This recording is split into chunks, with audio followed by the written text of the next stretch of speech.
It came not from the sea, like centuries ago, but from the sky, descending into the red soil like rain from an old cloud. He was called Mzungu, not for his color, but for his cadence, his questions, his quiet shoes. They saw a foreigner, but my blood knew these hills. My dreams had the shape of these trees. Still, I was not known here, not yet. This is not the Africa he was taught to imagine. No drums, no dancers. No desperate eyes. Only people thinking, trading, laughing. Busy with the business of becoming. My accent answered for me. My silence answered louder. The village smiled, then waited. Some whispered he had come to buy land. Others guessed he came to marry. But a few, those with deeper ears, said, "He's not visiting. He's returning." I thought home would recognize me, but home needed to see who I would become. The land does not rush. It watches. And waits.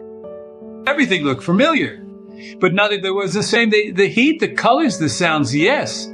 But the rhythm was faster than I remembered in my dreams.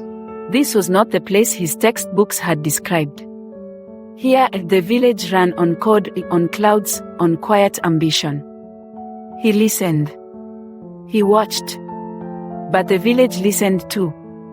I had studied Kenya from afar, but no document prepared me for this gaze, direct, familiar, unfiltered.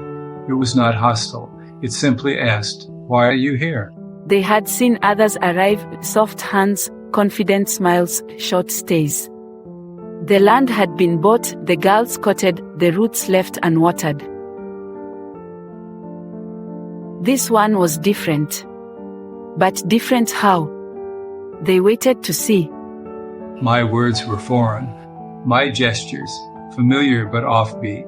I could feel the weight of my own assumptions and the quiet grace of their patience. Sometimes the land tests you with silence.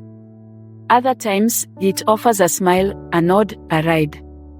Asking only, will you stay long enough to understand the language beneath our words?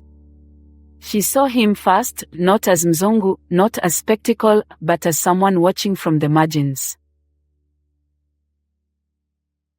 She had seen that look before, in the eyes of returnees, wanderers, and those unsure whether the ground beneath them would hold.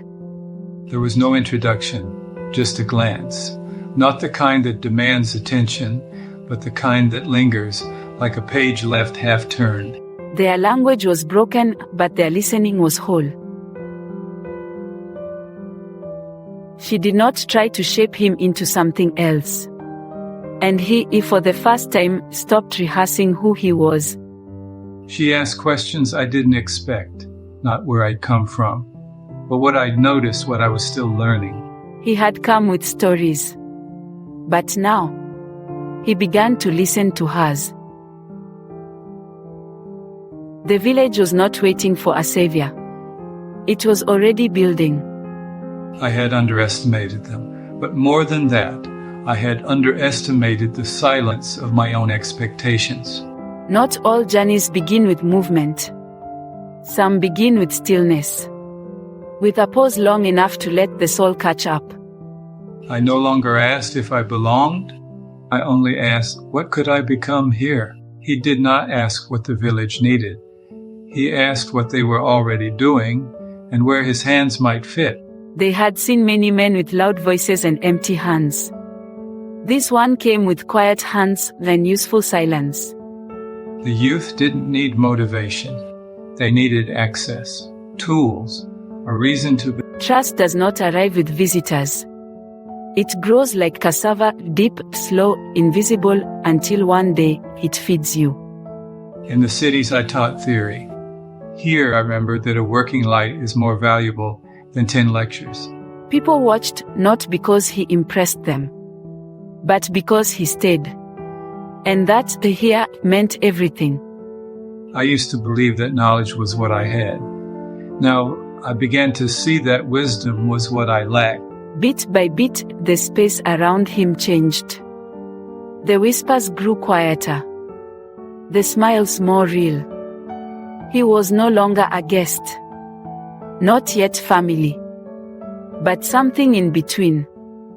I didn't come to teach. I came to remember. And the land slowly began to remember him too. I no longer search for the right words.